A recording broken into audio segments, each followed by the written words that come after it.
नमस्ते बच्चों, आज की क्लास में हम सीखने वाले हैं कक्षा छठी का 8वां पाठ जिसका नाम है जन्मदिन। इस पाठ के लेखक है प्रेम स्वरूप श्रीवास्तव। उनका जन्म 11 मार्च 1929 जौनपुर खरोना में हुआ था। उनकी रचनाएं विविध बाल कहानियाँ, बाल नाटक, लेख, रूपक आदि। उनका परिचय आप पिछले 6 दशकों से साहित्य सृजन से संलग्न है। सृजन का मतलब है रचना, संलग्न का मतलब होता है अटैचमेंट, किसी से जुड़ा हुआ या मिला हुआ। प्रस्तुत कहानी में पानी के महत्व को बताकर उनकी बचत की और ध्यान आकर्षित किया है। इस कहानी के द्वारा उन्होंने पानी का महत्व बताया है और उसी के साथ पानी की बचत की ओर ध्यान आकर्षित किया है।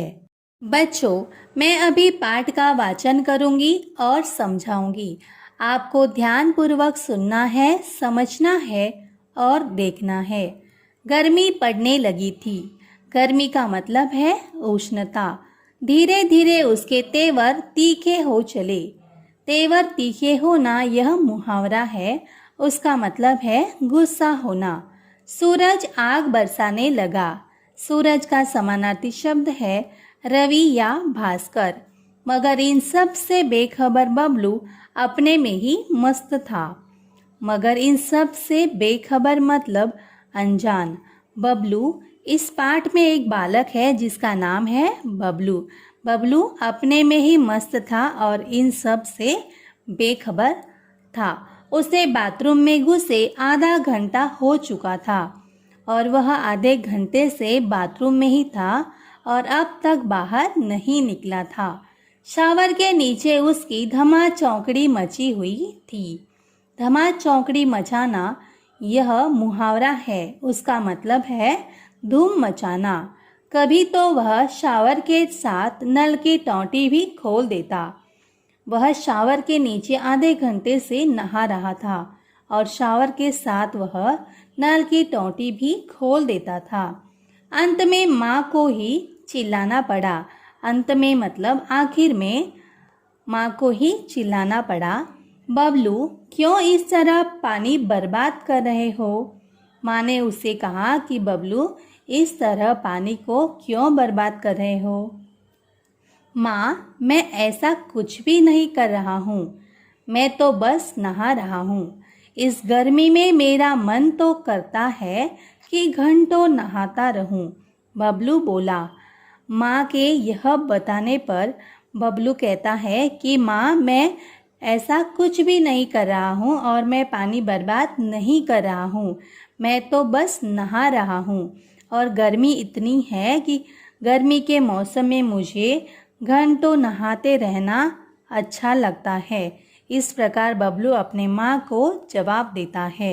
बबलू की इस आदत से उसके माता पिता दोनों परेशान थे और बबलू की इसी आदत के कारण उसके माता पिता बहुत ही परेशान मतलब हैरान थे। वह मंजन करते समय देर तक पानी बहाता रहता और वह मंजन मतलब ब्रश करते समय भी देर तक पानी को बहाते रहता। स्कूल में भी उसे अपनी इस आदत के कारण डांट खानी पड़ती और स्कूल में भी वह ऐसे ही करता था और इसी कारण उसे स्कूल में भी डांट खानी पड़ती थी।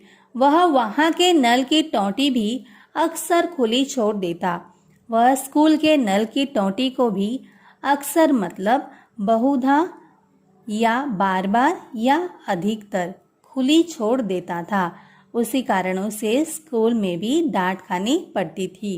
एक पानी की ही बात नहीं थी, बिजली के साथ भी यही होता। बबलू सिर्फ पानी ही बर्बाद नहीं करता था तो बिजली के साथ भी कुछ ऐसे ही करता था। वह आगे सुनो। वह कमरे में न हो तब भी पंखा खुला रहता तो कभी कूलर बंद करना भूल जाता।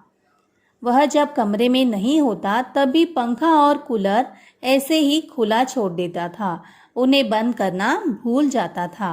कभी वह पढ़ते पढ़ते सो जाता तब भी बल्ब जलता रहता। माँ को ही बुझाना पड़ता और रात के समय वह पढ़ते पढ़ते ऐसे ही सो जाता था और बल्ब ऐसे ही जलता रहता था। उसे बंद करना भी वह भूल जाता था और तब माँ को ही आकर बल्ब बुझाना पड़ता था। पानी हो या बिजली यानी कि ऊर्जा, दोनों का भंडार सीमित है। पानी हो या बिजली, दोनों का भी भंडार, भंडार मतलब खजाना, सीमित मतलब थोड़ा, सीमित है। दुनिया के सभी लोग ऐसा करने लगे तो क्या होगा? अगर दुनिया के सभी लोग बबलू की तरह पानी और बिजली बर्बाद करने लगे तो क्या होगा? नहाना वहाना तो दूर, लोग एक घूंट पानी के लिए तरसेंगे। अगर हम बिजली और पानी बर्बाद करेंगे तो नहाने के लिए तो छोड़ो, हम एक घूंट पानी पीने के लिए भी तरसेंगे। इसलिए हमें बिजली और पानी की बचत करनी चाहिए। लेकिन यह बात बबलू की समझ में बिल्कुल न आती। माँ और पापा दोनों ही उसमें सुधार लाना चाहते थे, पर उन्हें कोई उपाय नहीं सूझ रहा था। बिजली और पानी की बचत करना, यह बात बबलू की समझ में नहीं आती थी। उसके माता पिता उसमें सुधार लाना चाहते थे, लेकिन उन्हें कोई भी उपाय नहीं सूझ रहा था।